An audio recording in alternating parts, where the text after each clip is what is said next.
welcome to my video. If you guys are new, please take a second to subscribe to my channel and click that bell icon to be notified when I post a new video. If you guys end up finding this video helpful in any way, please also thumbs up as it really helps me out a lot. So today I wanted to talk to you guys about a few things I learned as a pre-health student during my undergrad years. So the first one is it's okay to fail, and you are going to fail. You're gonna have classes that are gonna be really hard. You're gonna have exams that you do really poorly on. You're gonna have really rough professors, and it's okay. I don't want you guys to get discouraged, and I don't want anyone to tell you you can't achieve your goals.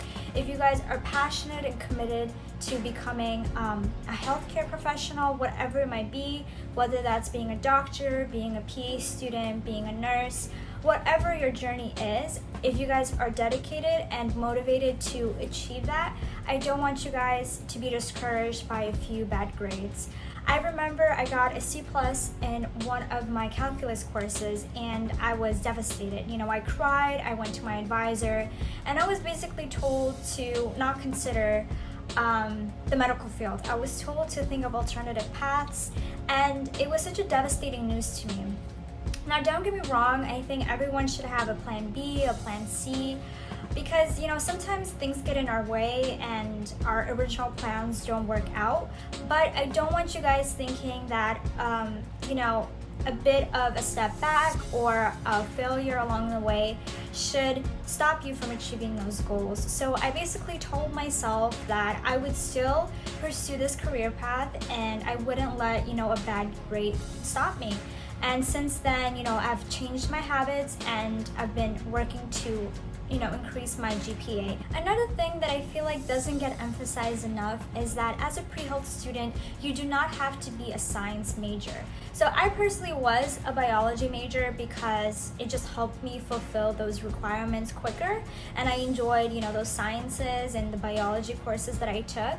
But I had a philosophy minor, and I personally thought that really helped me go out of my comfort zone and explore different classes that were outside of medicine, that were outside of the, you know, hard sciences. It really allowed me to explore, you know, ethical questions, learn more about spirituality, religion, and psychology. You can, you know, be a music major, you can be a dance major, but as long as you fulfill your prerequisites, you can still apply to medical school and get accepted. From what I've heard, being from a non-science major does not hurt you in any way, and oftentimes it actually adds a really intriguing and diverse character to you. You know, being from a dance major but still pursuing the hard sciences, it's a very interesting thing to talk about, and it demonstrates your other passions outside of medicine. The next thing that I feel like really distinguishes college from high school is the amount of autonomy we have over our college experience and our grades. You know, in high school, I feel like we're given homework assignments. You know, our teachers constantly check up on us to see, you know, how we're doing. They monitor our progress, and they're always on top of us, you know, telling us what we need to work on, what we're lacking, and reminding us we need to do certain things. But in college, you're basically handed a syllabus and you're told to go to class, but that's pretty much it. A lot of professors will actually, you know, make attending lectures, you know, voluntary. It's not a mandatory thing to do. So it's up to you as a student to attend lectures and, you know, take notes and study. And sometimes our exams are 50% of our grade. So I think what really makes college more challenging is not necessarily the coursework difficulty, it's the fact that we are in charge of how we perform. So I think something I wish I knew really early on is that balance is key.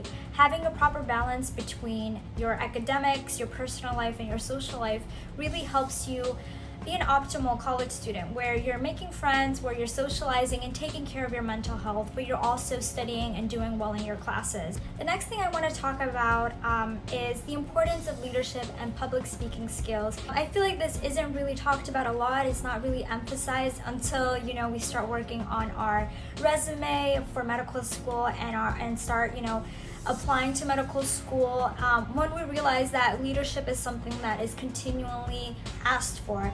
I was fortunate enough during my freshman year to actually join a pre-health program that really helped us better prepare for a future in medicine, and I was able through that program, through the different volunteering opportunities, to really improve my public speaking skills and my confidence, and I was able to take on leadership roles.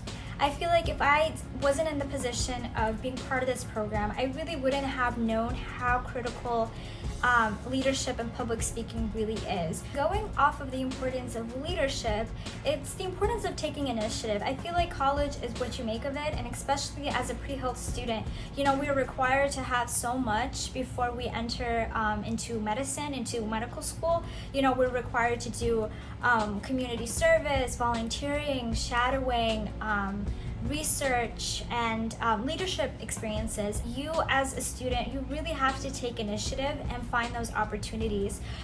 Very rarely will opportunities come your way just without you doing anything. Oftentimes you actually have to send that email, you have to make that phone call, you have to ask your friend, you have to go to the advisor to really get these opportunities. Especially when it comes to research and shadowing, it really helps to take initiative and start contacting professors and doctors who may know people or may have openings to shadow them or do research with them. Another thing that I feel like doesn't really get emphasized as much as it should is the idea of building your experiences around a certain thing. Where this really comes to light, in my opinion, is the student who can really demonstrate their passions and their areas of focus versus the student that just checks things off. I think when you have experiences that are all over the place, it really makes the person wonder, are you just doing this to check things off, or are you really passionate about these things? But what I did with my experiences was that I built them around those themes. So I was still able to, have leadership experiences and have volunteering experiences, but I was able to build them around my passions, which happened to be art and poetry and philosophy and things like that. So something that I wish I had utilized far earlier in my undergrad experience was utilizing the resources, the free resources that my school provided, such as tutoring, TAs, and office hours. I really didn't think about the importance of building a strong relationship with your professors. Like if you're ever struggling in a class, it's such a waste to not utilize these free resources, as these people volunteer their time to really help you improve.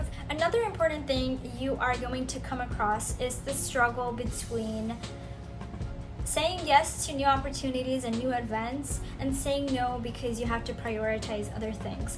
And this kind of goes back to the idea of finding balance in college, but it's really important to realize that it's okay to say no, and it's okay to sacrifice certain opportunities and certain events. It's okay to say no to your friend, to say no to a party. It's okay to say no to a job if you have to prioritize your mental health or doing well in school. Last thing I want to end on is the importance of having social support and surrounding yourself with friends that really build you up and who encourage you to be a better version of yourself. When we enter college, it's a new journey, it's a new part of our lives, and many of us are very eager to make friends, to socialize. When I was in high school, I was surrounded by people from my town, but when you go to college, you're surrounded for people from all across the states and all across the world, and it's really a fascinating experience. However, as much as it's important to make friends and socialize, it's important to